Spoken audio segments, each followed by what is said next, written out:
Around this time that you did Sin After Sin for Judas Priest as well? That was in the beginning of 1977. Again, Roger Glover. Yeah. They were looking for a drummer. And, of course, Roger said, well, we've got just the guy. And so, yeah, I turned up to a rehearsal. And again, you see, in those days, a lot of bands didn't have demos. It was just a question of... So Ian played bass, Glenn, right, and KK. But Glenn was really the main writer of the band and the driving force. And he says, right, first song goes like this. So, join in and play. He said, right, then the next session goes like this. And that's how we put the songs together. It was amazing. And we went into Rampart Studios, which is Pete Townsend's studio. And we recorded Sin After Sin. And it was great, right around my 19th birthday. 19, so, that's incredible. No, sorry, 20th birthday. I was 90 at the time, yeah. And it was great album. Yeah. Yeah. Again, is that another one? Did they ask you to stay as a permanent member? Yeah. You see, pretty much every time I worked with a band, they wanted me to come out on the road with them. Well, so it's a funny thing. I was a session musician. That's how I earned my living. As much as I wanted to go and tour, especially go touring in the States, there was always this thing, shit, I better not leave town because I might not have any sessions to come back to. That was kind of the attitude of a lot of musicians back then, It was, working in the States, especially in Los Angeles in the 70s, I mean, it was amazing. They would, those musicians did really, really well. But England was different. London's different, I guess the tax was high. The cost of living has always been high, so it was a different existence, and you really had to look after, I don't want to lose a job, So that was always the thing about going out on the road with the band. But the other thing was, I think it was mainly at that time it was the Jack Bruce band, and I had met Jack. We did a record, and Jack was just. I mean, I love the music. The music, it was rock, but it was more progressive. And he has a big jazz background. So the music suited my playing so much better. It was also very challenging. I think that was the thing. And I love Jack. I mean, we got on so well. He kind of took me under his wing, and but he would never say anything. He said, it goes like this, and we play. It was never... like, no, can you play it like this or like that? It was just however you played it was fine. It was very cool, very jazz attitude, actually. Yeah. And some of his songs were quite difficult to understand and figure out how to play. They weren't standard in any way or form. Harmonically, they were very involved, and form-wise. So it was a wonderful learning experience. And that's when I said, yes, this is the guy I want to go out on the road with. And we had a great band.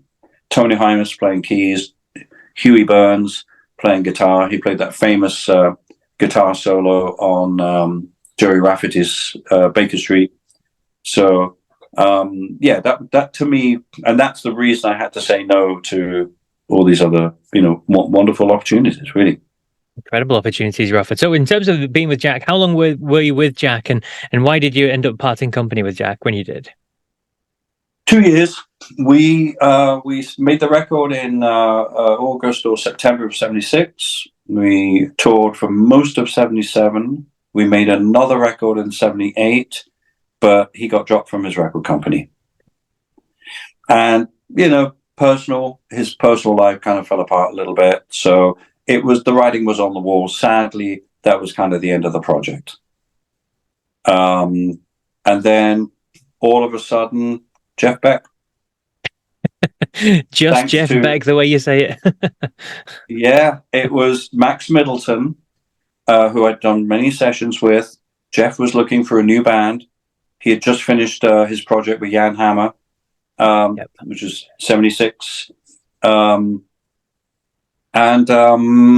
Max recommended me. He recommended John Giblin as well, who ended up playing with what's the band? Huh? Is it Simple Minds? Simple Minds. Thank you. And John, absolutely lovely. We did a lot of sessions together. Tall Scotsman, beautiful player. We had a lot of fun together.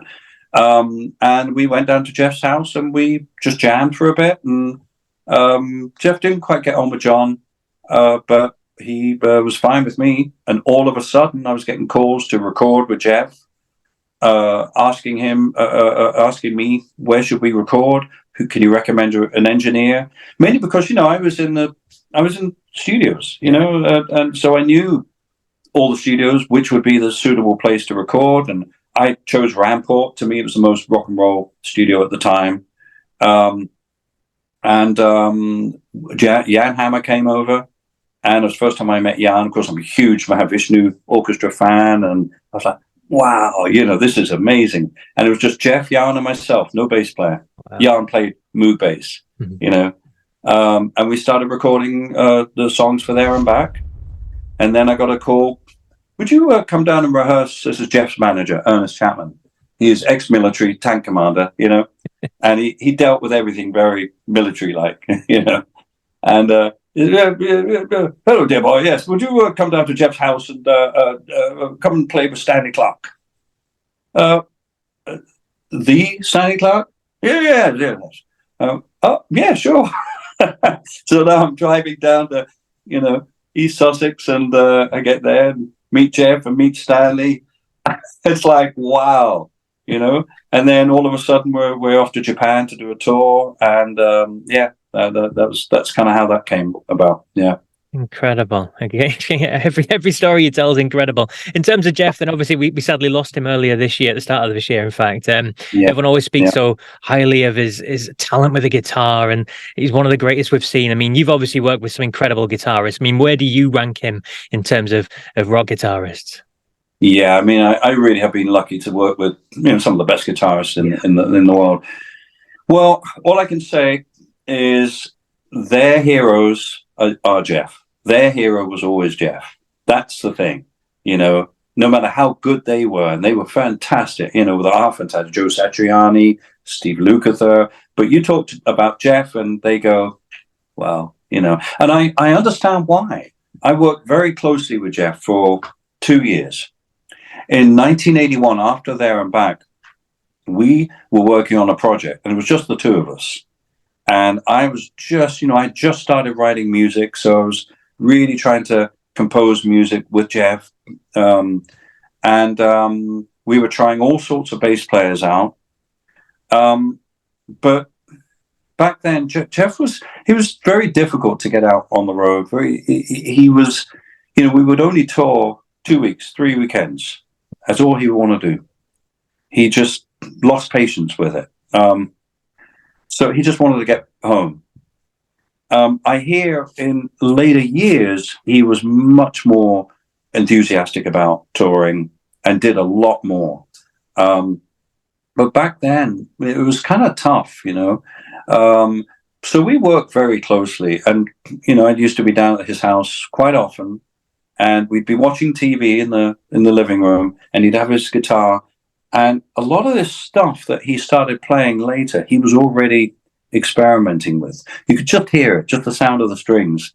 It wasn't plugged in or anything. He's just watching the news or watching a documentary, and he's trying all this stuff. And, he had a very unorthodox way of playing, a lot of thumb over the top of the neck, and he never used a pick. I remember him when he's kind of stopped using a pick.